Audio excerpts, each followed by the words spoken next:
THE এই শব্দটিকে আমরা দি প্রনাউন্স করব নাকি দা প্রনাউন্স করব? I have seen many people get confused about the correct pronunciation of this word. That's why in today's video I'm going to discuss about the proper accentuation of this word. যাই হোক, আমরা একটি sentence making করি, যে সেন্টেন্সটি হলো I bought the apple from the store.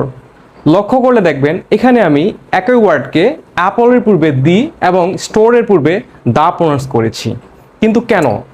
এর জন্য আমি খুব ভেরি সিম্পল একটা রুলস ফলো করেছি, যেটাকে বলা হয় vowel and consonant sounds rules.